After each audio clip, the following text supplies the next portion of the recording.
everybody. This is the Wild Nutrition Podcast, and I'm your host, Chris Heskett. This is episode 11. Today, I talked with my good friend, Nicole Hart. She's an online fitness and nutrition coach. She owns The Hart Life, and she works with a lot of moms who are struggling to lose weight. So we're going to talk about how she creates results with her clients and manages setting aside time from mom and time spent with family, because usually mom is down at the bottom of the totem pole when it comes to the family dynamic. So without further ado, let's get into this conversation with my friend Nicole. What's up, Nicole? How are you doing? I'm doing great. How are you? Great. All right. So Nicole, tell the audience a little bit about yourself and how you got into coaching.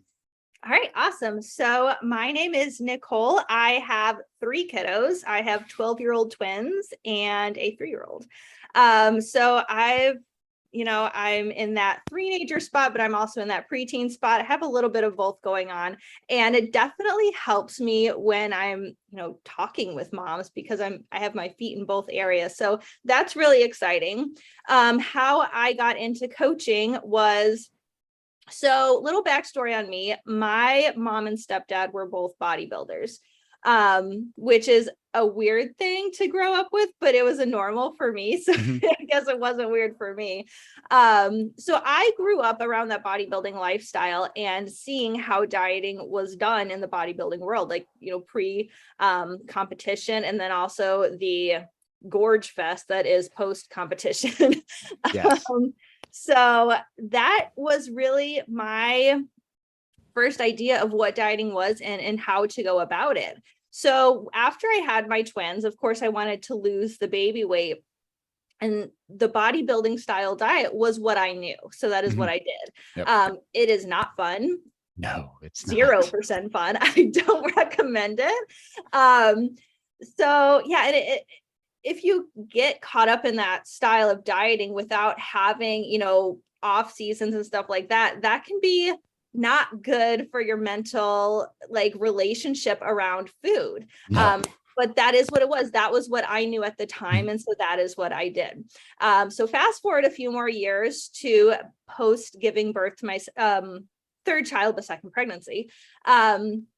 I could not do it this time around. I could not do that bodybuilding diet this time around. I no matter what I did, I could not make myself do it. And I'm sure it was a combination of a lot of things, just no energy, not wanting to put forth the effort into being that strict with myself.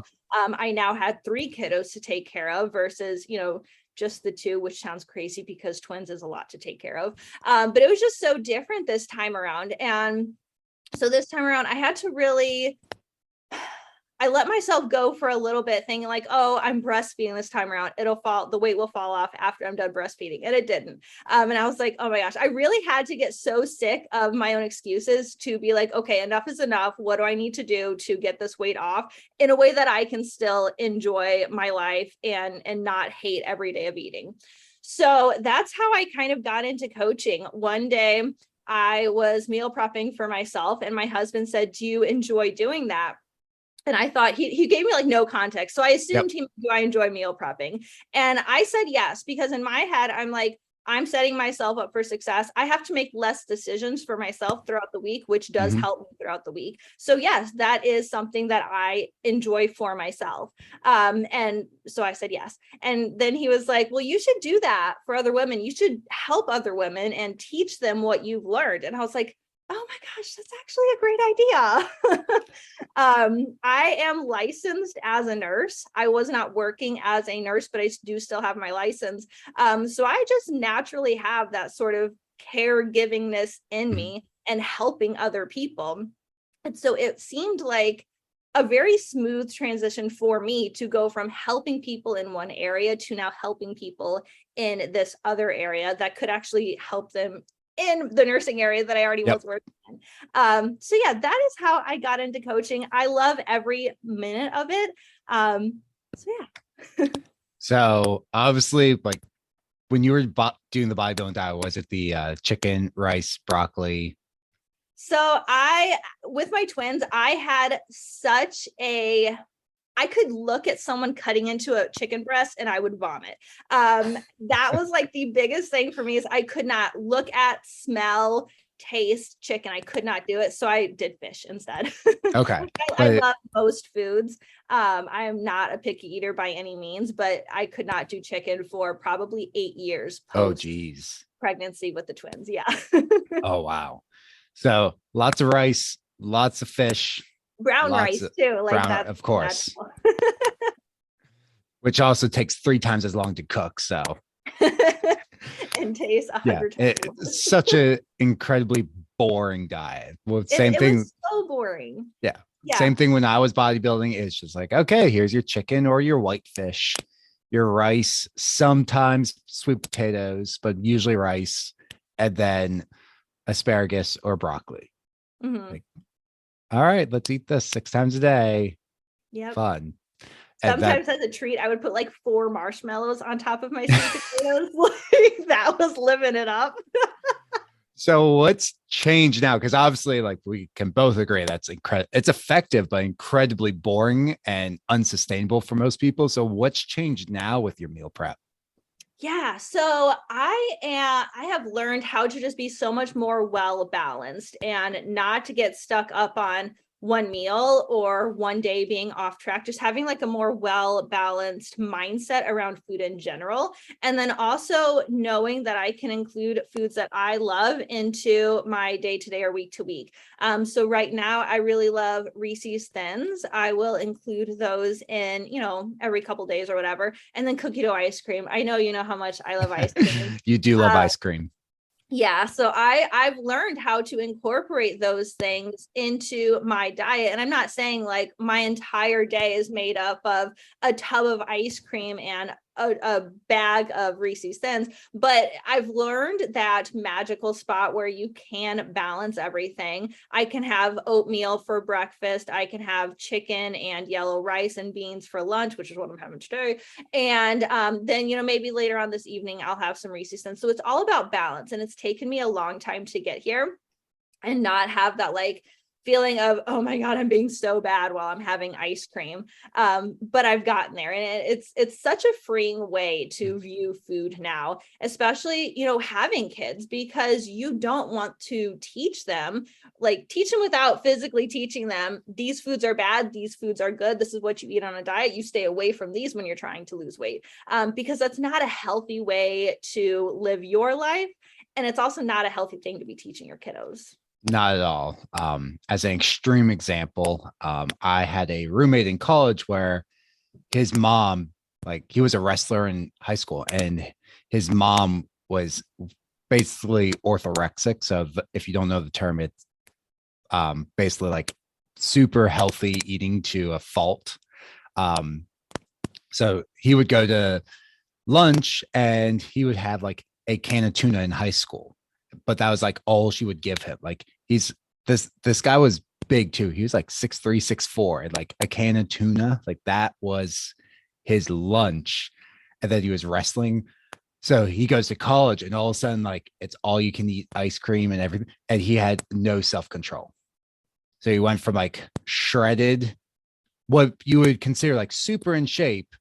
And then all of a sudden it's like, oh my God, like he had no self-control. So it's like ice cream every day. He could eat pizza every day. These things that growing up, like his mom was like, nope, bad, bad, bad. And now it's just like a free for all. So it ended up working against her wishes because she never taught him balance.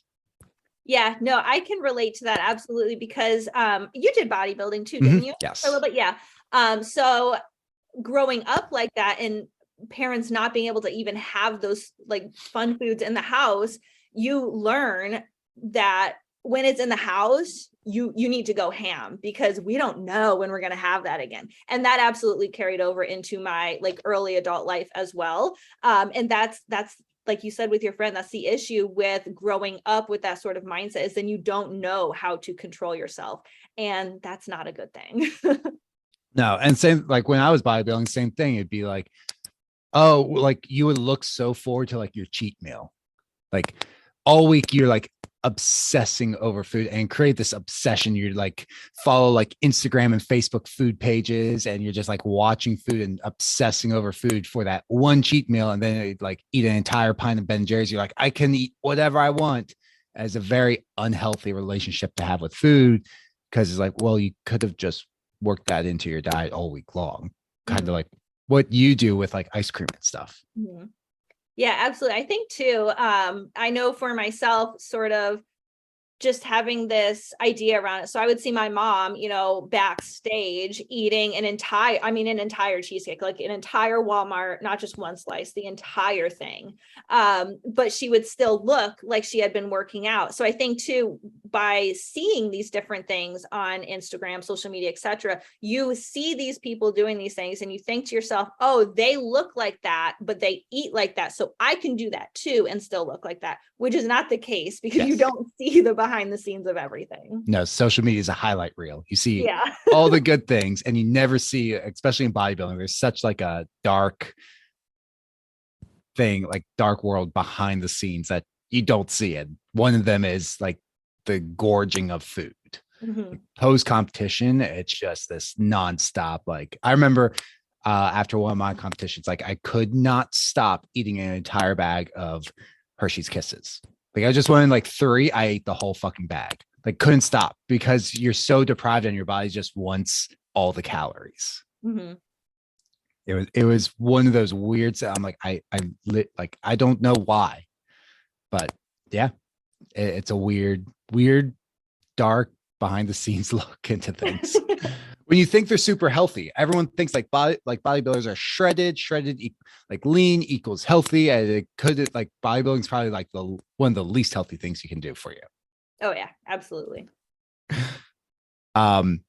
So what's been like a big shift, like when you're meal prepping now, or you're teaching, so let's say you're teaching someone to meal prep or change the way they look at food, what's something you start someone with? Protein is the biggest one that I start people with, because I work with women, obviously. So women in general just don't get enough protein. You don't think about it. You think to yourself like, oh, that bodybuilding guy over there drinks mad protein shakes, so I should not drink protein shakes because I don't want to look bulky. I just want to look toned. So protein is one of probably the biggest hurdles that I have to get women to start eating more of. And then also, like I said, getting out of that mindset of, if I have this cookie, I am bad. My diet is ruined. So screw it. I'm just going to start over again on Monday and eat the entire pantry tonight. So really those two things, like getting protein up and then learning how to have that balance of protein, healthy fats, carbs, learning the difference between what the different carbs will do for your body. That's really the biggest thing, because it's just not taught. And so we have to really start at these basics of teaching women why they need these different things. Hormone health, for aesthetics, you have these goals of looking toned, but you're eating 5 grams of protein a day. Really just teaching them the whys, not just the hows, because we really want to set people up for that long-term, being successful long-term, not just during the 6 months or whatever that we are working together.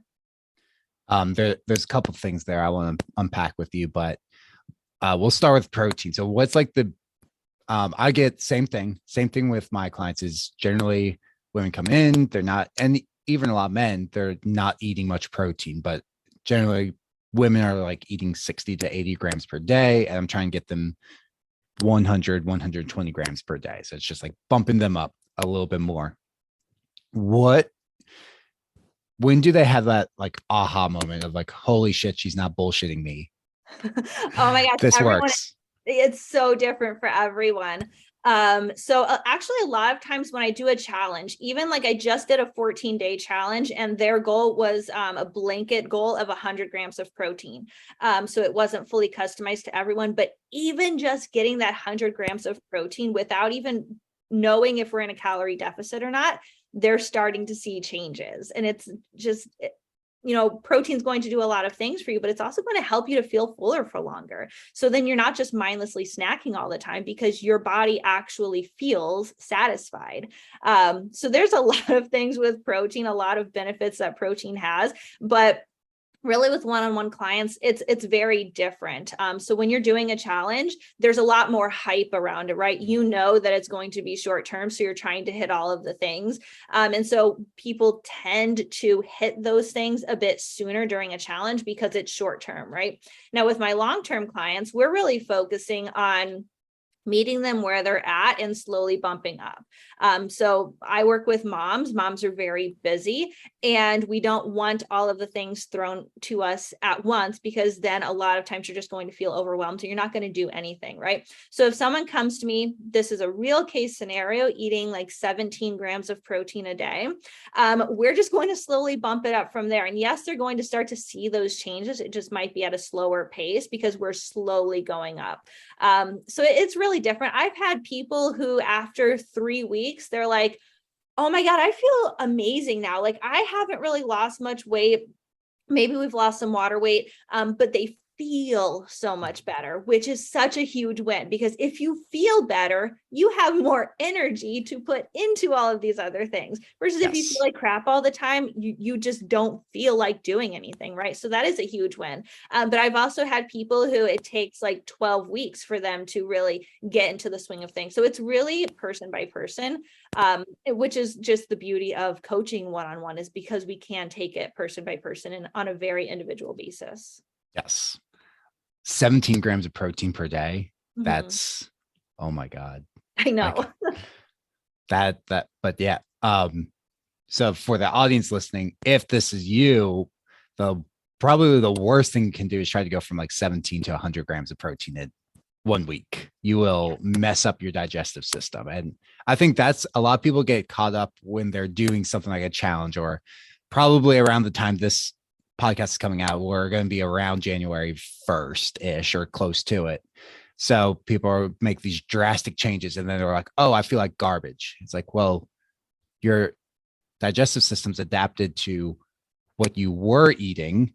It has the enzymes and the stomach acid and everything for what you have been eating for the past 6, 12 or couple years. And now all of a sudden you make a quick change. If you just change out your dog's food, like real quick, like, oh, we went from Purina to raw food, all of a sudden, like the dog gets diarrhea. Same thing kind of happens to you. Yep. So I wanted to come back to this. I want to talk about protein first, but I want to go back to good food versus bad food, because this one's definitely more important to talk about.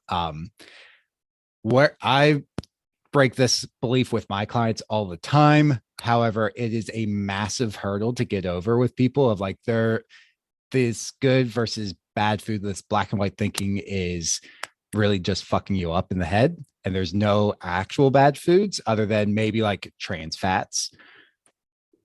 When you're coaching someone through this and you're trying to create this balance where they can have ice cream or the Reese's or Snickers or whatever and incorporate that into their diet, how do you go about teaching them this so that they can actually start incorporating it in their daily life?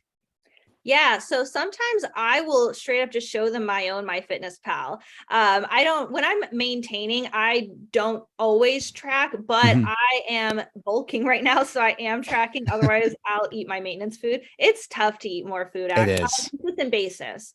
So I'm very religiously tracking right now. And even when I'm trying to lose weight, or if I know I'm going to be showing a client MyFitnessPal, I will track it and I'll show them how I will delegate out my own foods. I'm a visual learner, so I tend to lean more towards those visual learning styles because that is what helps me. And I find a lot of times it does help clients that way too. So just showing them. Also, I will take things like Wendy's. So I will take like what are the macronutrients of a Wendy's salad with all the fixings on it? And now what's the macros of like a cheeseburger? And just kind of show them, like, just because you choose the salad with all the fixings, that might actually end up being higher calories than just getting the cheeseburger, which is what you actually wanted. So I think just showing people, right? Because you have this preconceived notion that this salad is going to be healthier, I'm going to choose that, when that's not always the case. There's bacon bits, there's croutons, there's all these different things on it. And I think that itself is very eye-opening for people, because most people don't look at those things. And then when you actually look at those things, that helps people so much. So that, in addition to showing people how I split up my day, my week, etc. That's very beneficial as well. And then also, because I work with women, just taking into consideration your time of the month, right? So maybe around that time of the month, you want a bit more chocolates than normal, but the rest of the month, you were really on point with everything else and like balance wise, etc. Those couple of days when you are really craving a bit extra chocolate, that's fine. And so talking women through that and telling them that they don't need to white knuckle it through those like few days of their period when they really want some extra chocolate, that is very beneficial too. So giving them like a bird's eye view of their health and fitness and reminding them that those 3 days out of the month is not going to totally ruin their progress. Yes, it's 3 days, 72 hours, and probably at most you're going to eat maybe 500 calories worth of chocolate, which you can just incorporate. Like, cool, the rest of your calories are going to be whole food sources. Right. Yeah, so, you can absolutely work it into your day. Yeah. Or maybe you're just going to go a little extra and it's like, okay, well, yeah, cool. Here, have some grace on yourself, give yourself after the fact, and just keep moving forward. Like, exactly. It didn't put you back that much, right? If at all, right? So I had similar conversation recently in my Facebook group. I showed them, I was like, all right, so here's a Cliff Builder bar. It has 280 calories. Here's a Snicker bar, and it has 280 calories. Guess what? If you eat the Cliff Builder bar, yes, it has more protein, but you think you're eating something healthy. And it's like, all right, after protein, the next ingredient's sugar and sugar and sugar. And you think you're doing something amazing. So then you're going to go and give yourself like an excuse to maybe fall off track later on in the day, versus like if you eat the Snickers, you're like, I ate a fucking Snickers. Like, okay, that's like my quote unquote bad treat for the day. And then you eat well the rest of the day. So knowing that's like the cheeseburger versus salad, like, all right, like a lot of times salads are higher in calories. Mm-hmm.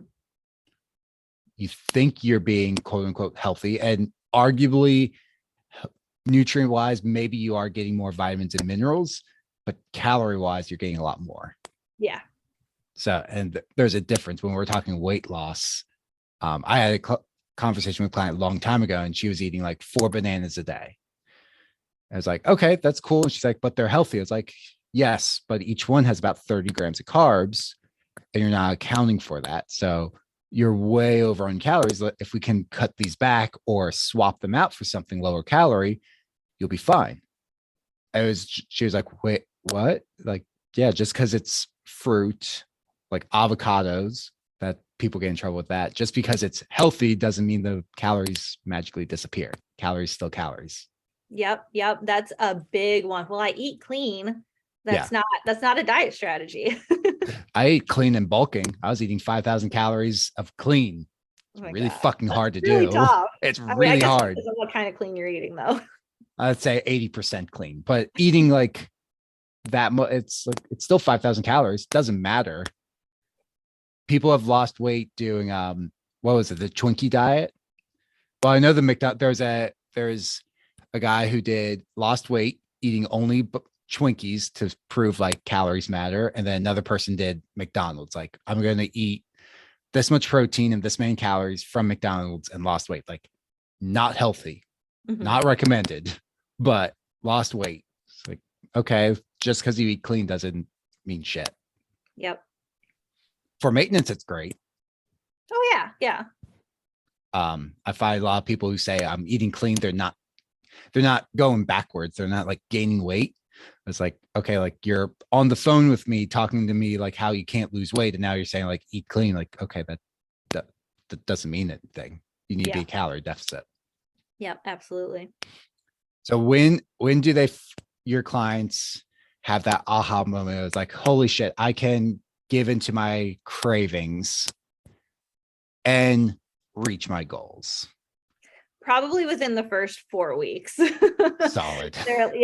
They're like, oh my gosh, I had I enjoyed some Halloween candy and I'm still maintaining my weight, which is a huge win. I personally think that being able to maintain your weight over the holidays is an amazing win.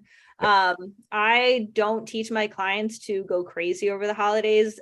I really just, what do you want the holiday to look like? Okay, you want to still stay on track? Cool, let's do it. Me personally, I'm not going to be tracking on Thanksgiving. If you want to, I will fully support you in that, but I'm not going to tell you, you have to track on Thanksgiving still because you want to have weight loss and you're not going to have that if you don't track on Thanksgiving. So I think just reminding them how they want to look, but also supporting them in their decisions, especially throughout the holidays. And then as you do that, it just kind of starts to click for people like, oh my gosh, you told me I could have that Kit Kat. I had it. And now this week's check-in, I still lost a pound. Yeah. It's like magic. Yeah.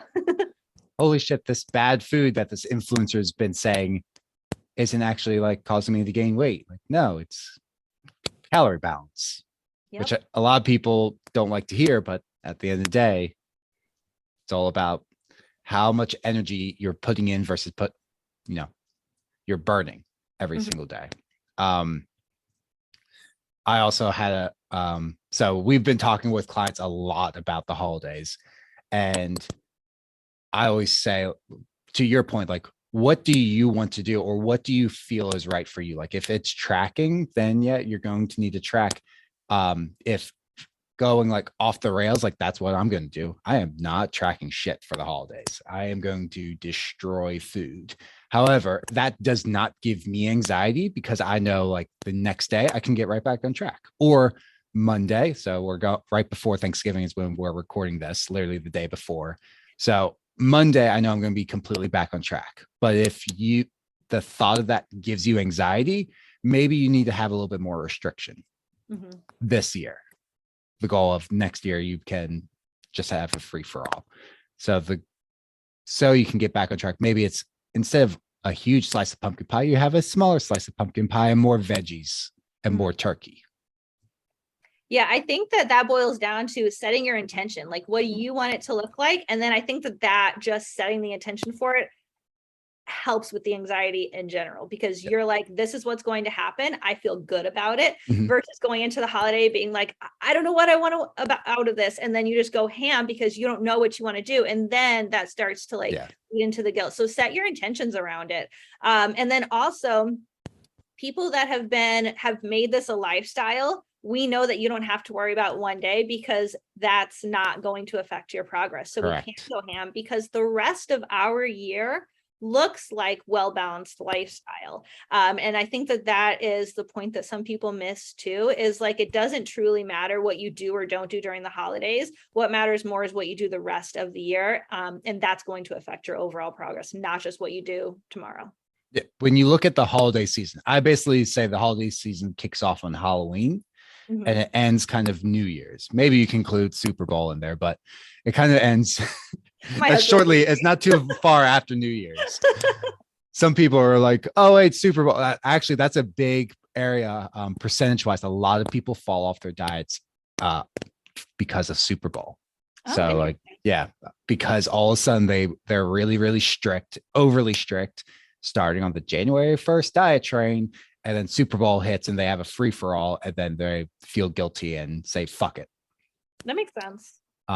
But when you actually look at the true holiday season, it's like 4 or 5 days. Like you have Halloween, Thanksgiving, Christmas Eve, and Christmas, New Year's.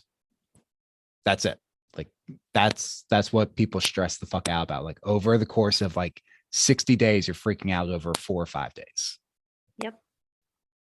Which is crazy when you break it down like that, because people just think, oh, it's November. So Thanksgiving's going to happen one of these Thursdays, so I can't start a diet now. That's crazy to start a diet now, when really it's crazy to be thinking that you can't take your health into consideration. It's like, even if like every single weekend, I've had clients like this in the past where like, because of their position at work and their connections and everything, they just have like every weekend is almost something. They have friends, they have big families, work events, Friday through Sunday. But it's like, okay, cool. That's not even 50% of the week. You have like, that's like, I don't know, 40% of the week. And then 60% of the week is Monday through Thursday, where you can actually like work on your health and at least maintain. Even if your nutrition isn't on point Friday, Saturday, Sunday, what does your movement look like? What does your water look like? What does your stress management look like? Like, there are still other things that you can prioritize that don't necessarily include your nutrition, but it's still, so I call them like grounding habits. It's still something to help keep you grounded, keep you going.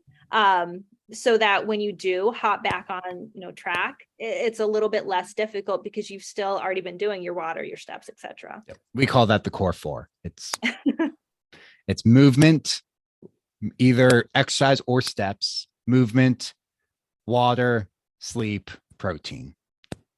Like, nice. Cool. What are the 4 things you need? Like, if shit hits the fan, what are the 4 things you fall back on? There you go. Yeah, I love that.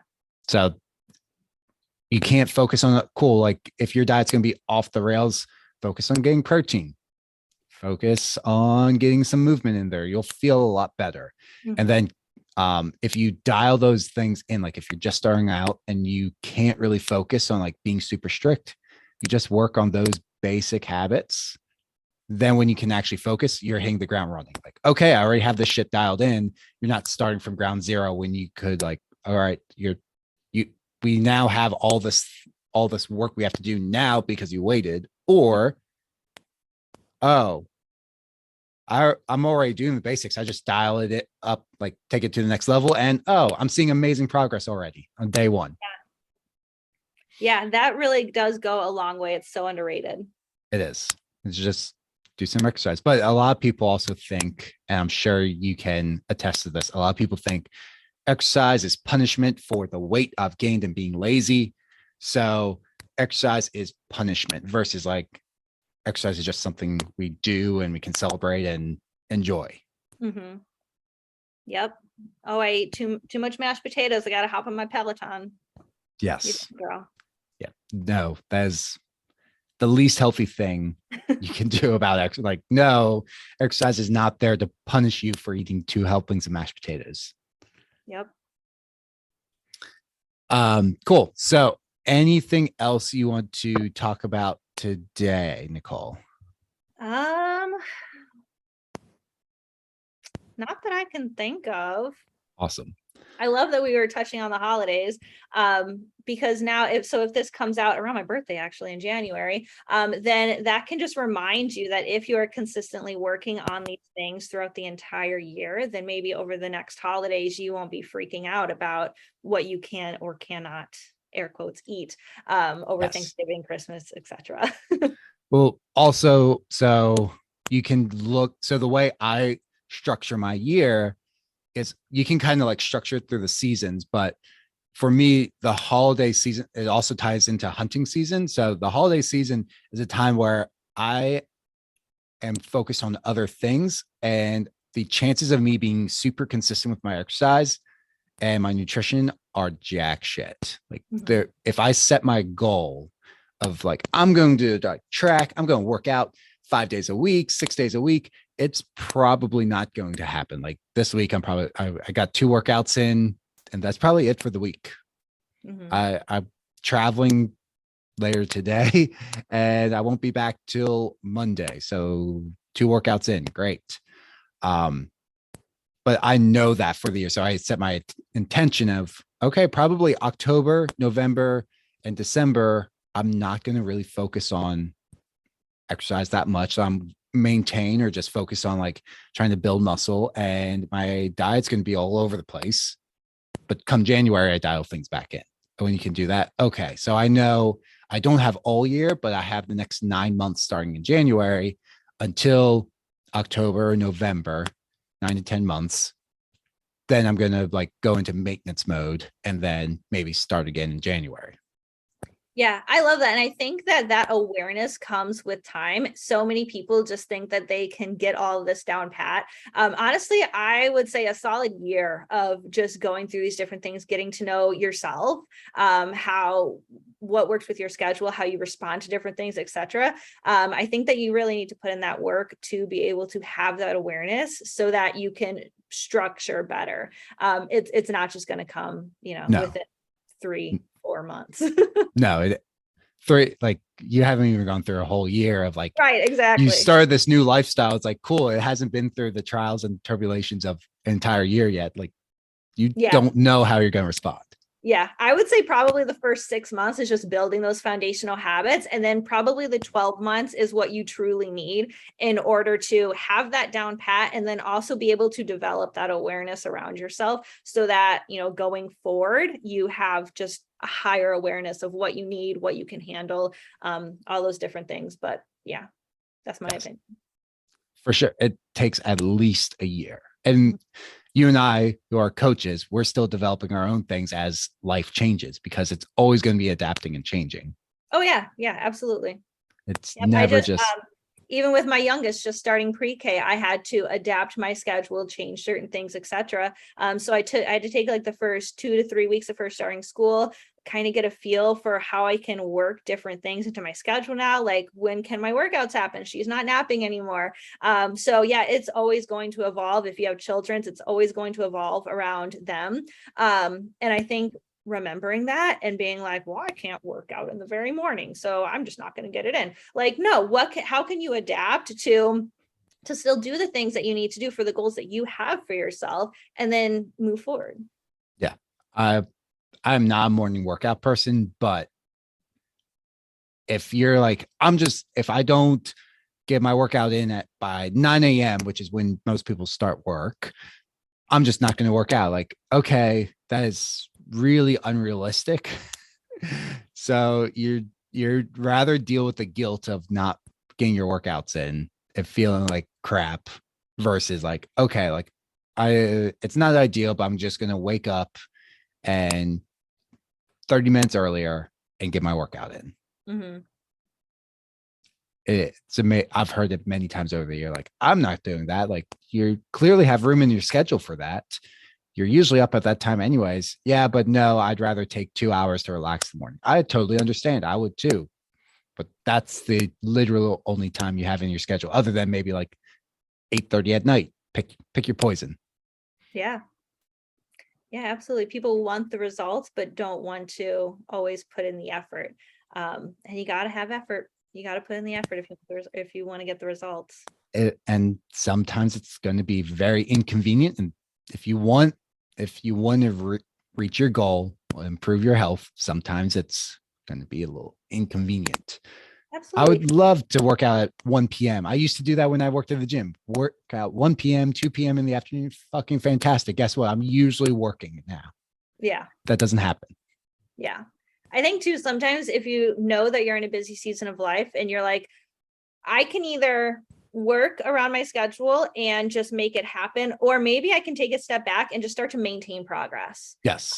So you can absolutely do that too. Maybe take a step back from your goal for a few months, maintain progress that you've made. And then once the busy season is over, start again, just like with what you do with the 9 months and then 3 months off. So that would be an option as well. But don't just stop absolutely everything and lose all the progress that you've made. Make a plan and go with it. Yep. That's right now. Like, okay, I'll get what workouts I can in. Sometime, like, I don't think I've hit 5 workouts in a week since October, like early October. So that's usually I'm working out 6 days a week. And I'm like, 3 or 4 right now. And this week will be 2. And that's fine but I also have like January 1st. Most of the stuff goes away, so I can actually ramp back up then. So if you understand your schedule and things, maybe the summer is super busy, you travel to the shore every single week. Lots of people where I live do that, where every single Thursday you're driving. Cool. That means if you have an intention of, I'm going to work out 6 days a week, it might not happen from June through August. Like, just change it to be like 4 days a week, 3 days a week. Yeah. If you get an extra workout in, great. Like, congratulations, but don't have that as an expectation. That's an exception to the rule. 3 days a week is good. Summertime, 3 days a week. You're getting your workouts in when you're home, and then you're traveling down to the beach. Are you going to get a workout in? It's a maybe. All right. So don't have it as an expectation. Yeah, absolutely. Meet yourself where you're at. Yep. Awesome. Well, thank you, Nicole. This was a great conversation. We'll definitely have to have you back on again. So tell everyone where they can find you to follow you on social media or any other platforms. Yeah. So on Instagram, I am Nicole Hart _ fat loss coach. My last name is spelled Hart. And then on Facebook, I am just Nicole Hart. Yeah, I am on TikTok too. It's same as Instagram, Nicole Hart _ fat loss coach. So you can find me both Instagram and TikTok under the same name. I don't have a huge TikTok account. But yeah, I'm working on it. TikTok's a process. It is. And you have a Facebook group as well, correct? I do. Yeah. It's weight loss hacks for busy moms. Awesome. Awesome. So that will all be down in the show notes. So make sure you guys go and follow Nicole, one of those spots, or join her free community. And thank you for coming on today. Yeah. Thanks so much for having me. We'll do this again soon. Of course. All right. Bye. See ya.